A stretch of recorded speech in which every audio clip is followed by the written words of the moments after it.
WQAD News 8's The Score is sponsored by Blackhawk Bank and Trust, Midwest Complete Construction, Temple Sporting Goods, AdCraft, and Crawford Company.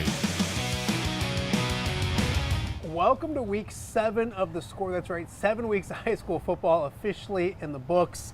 The games get bigger, and so do to the guest grillers as well. As Michaela Booth joins us with Birdies for Charity. And what a week it was for you, Michaela. Yesterday, you announced the Birdies for Charity number. It wasn't just a record, it was a shattering of a record. Take us through the numbers. I think it's 15.9. 15.9, yeah. We did a little bit of a tease yesterday. We rolled the numbers to show 14.8 because even that would have been an amazing jump over last year. Last year's was a record, and we raised 14.1. So to be able to take the sticker off and show that it was 15.9, there was gasps, and that was exactly the reaction we had hoped for, and it's something the community should be proud of. Can you sense during the tournament, like, wow, we could be setting a record because, one, how many birdies are made, but then just because of the concerts and just everybody that's there? Yeah, and where our deadline it sets on Friday of tournament week. So I kind of I'm really like the one with the behind-the-scenes look of it, so I kind of know. And when I have a smile on my face towards the end of the week, people start getting the hint that we're going to have a good year. So we have to keep an eye on it. Keep an eye on how my mood is Friday through Sunday. Because she could be so mean if you could tell. So now, Andrew Lehman not here tonight. We wanted you anyways. Did you know what you were getting into when you did this? You kind of came in with like this, what did you get me into look? Yeah, I didn't know. He assured me that I was going to have a lot of fun, and he's never led me astray. The best part is that you're not a quote-unquote griller, you told me. No, I'm more of an indoor cook. Okay. Yeah, the stove is kind of my You know what? We're going to do most of the grilling for you. You just get to hang out, watch us call games, watch us mess up a bunch of times, and laugh. Cool. All right, we're going to start with a huge rivalry cuff in the Western Big Six. Yeah. That's what you're representing here. You're representing it in your school, out in the community. Every single time you have this on, right, people are looking to you to make the difference, to represent us the right way. All we ask of you is everything you freaking got. Be a total effort guy, be accountable to your teammates, get after it, leave nothing left on the field. All of it. Everything, man. Leave everything you got on that field today. No regrets. Get after time. Let's go. Let's go. All right, let's head over to Brownie Field. Molen United Township renewing their rivalry. Opening quarter, Maroons look good. Adrian Cooper breaks off a huge run. Nice cut there. He's going to go 36 yards for a touchdown just like that. Molen's up 7-0. Next time UT touches the ball, they go to the air. Check out Drew Phelps. He's going to intercept this pass, getting the Molen offense back on the field. And they were good in the first half.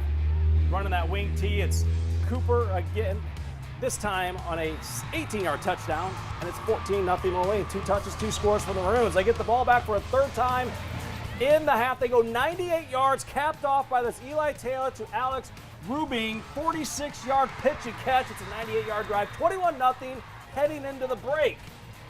UT responds after the break. Here's Christian Peterson. Looks like a broken play, and he's going to break one off for 66 yards. He gets to the sidelines. Looks like he's running out of gas, but he gets into the end zone. That cuts it to 21-7.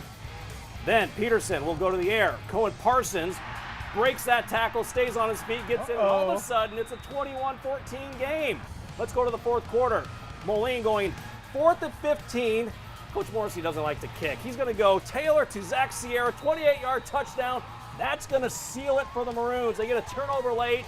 Molen beats their rival 28-14 to win. And joining us now is Mike Morrissey. And I got to say, first quarter, first half, 3 touchdowns, 3 touches. It's great.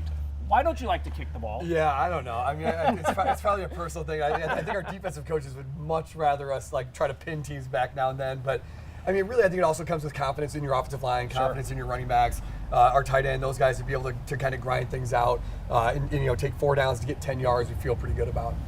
You know, it's a big win against a rival, and you knew they'd come back in the second quarter because it wasn't going to be a blowout. Yeah, absolutely. You expect that. Talk about those guys, because that's a great counterpunch or to way to get back, and then your guys to respond the way they did. Yeah, I mean, they seized the momentum pretty quick there in the third quarter. You know, we had a penalty that gave them a new set of downs, and then I think the next play after that, the kid broke the long touchdown run. Got to stop. You know, we had some penalties. They got to stop. Scored again on that nice touchdown pass, and then it got interesting. You know, so.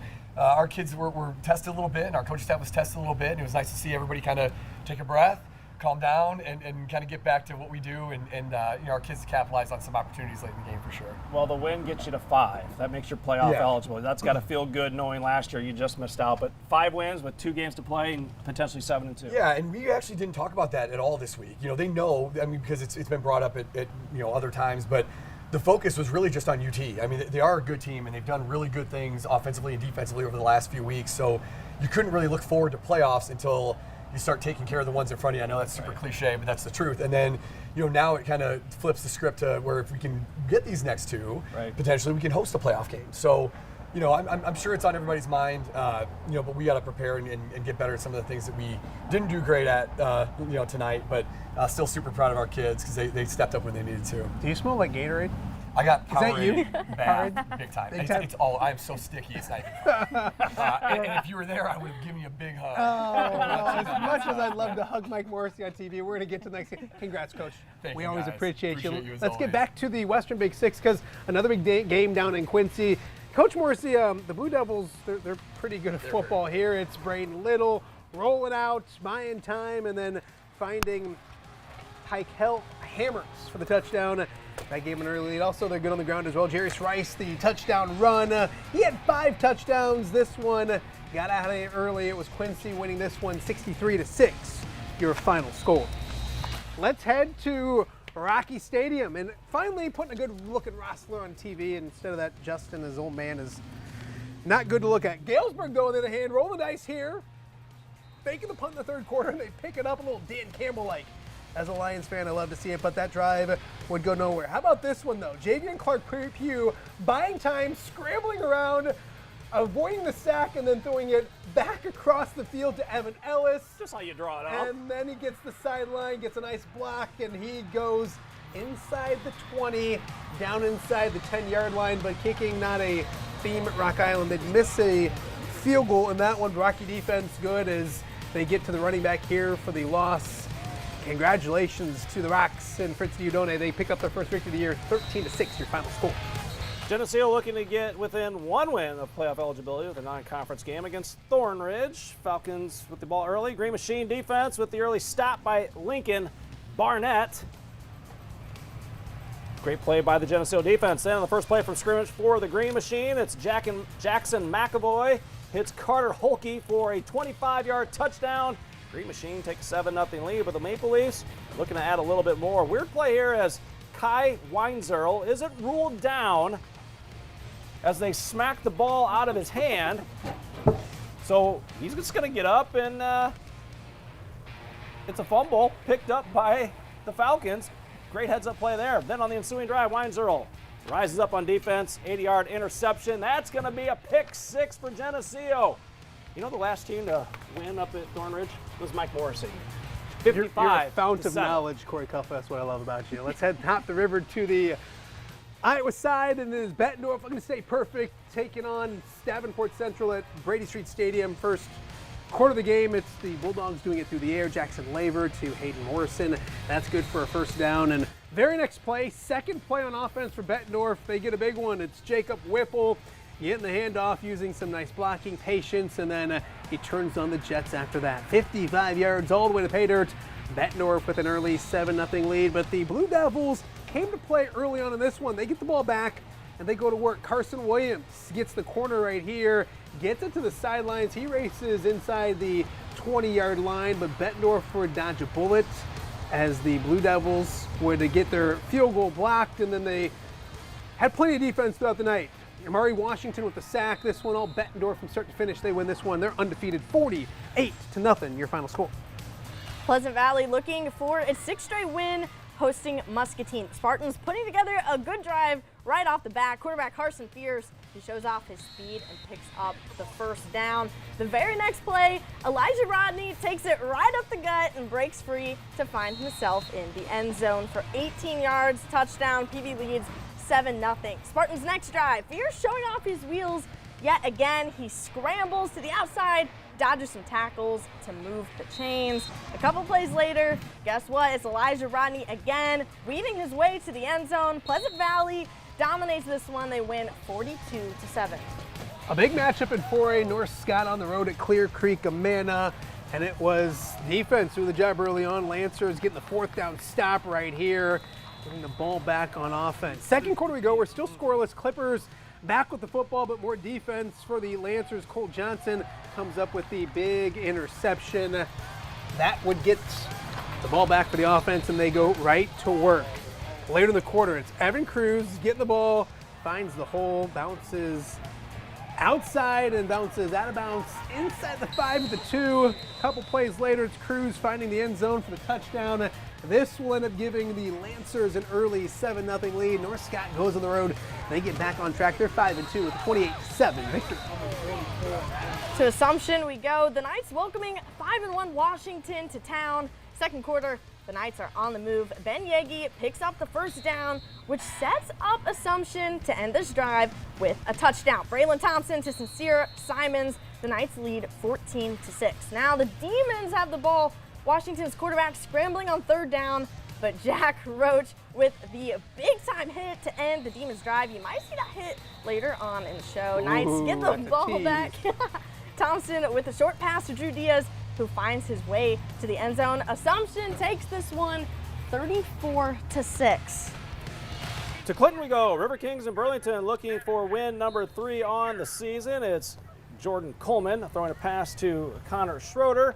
That's a nice little 12-yard pickup for the River Kings. Then it would be Trent Coleman. He's going to fake the handoff and then pass to Cooper Bellitz for an 18-yard touchdown, 7-0 for Clinton. Burlington, we look to have an answer as Caden Zog is going to hand off to Darius Sheely for a 20-yard gain. Well, let's check the final score on this one. Good game here, Clinton, with another nice win, 34-32. That's 3 wins for the River Kings. Congrats to them. Let's head up to, or over to Central DeWitt. They were hosting Center Point Urbana. First drive, 3rd quarter, DeWitt going to work as their quarterback tosses to Brady Meadows. That's good for a 10-yard pick on the first down. A few plays later, it's the quick flip to Cooper Small. This is good for another 10-yard pickup and another first down. Later in the drive, it is Chris Rage going 30 yards on this pickup inside the 5, but they could not score. The Sabres actually inside the 35 at that point. This one goes the way of Center Point Urbana, 28-17, your final score. We've reached our first break here on The Score. And once again, I think for the second time this year, we don't have the grill working. When you're cooking for 45 minutes, you tend to run out of gas. But luckily, we have propane on standby. No big deal. Exactly. We'll We also have McKaylee. Thoughts so far? Thought so far, it's going well, besides not having any gas. I think But it's that's going not great. your fault. It's not my fault. No, I it's not. appreciate that. Thank you for pointing out the obvious. That's well done. Hey, we got a lot more football. We got gas right over there. We can get some food. We got a lot more to get to right here on The Score. What's up, guys? My name is Logan Lee. Whenever I'm back in the Quad Cities, I always make sure to turn on my favorite TV show, The Score.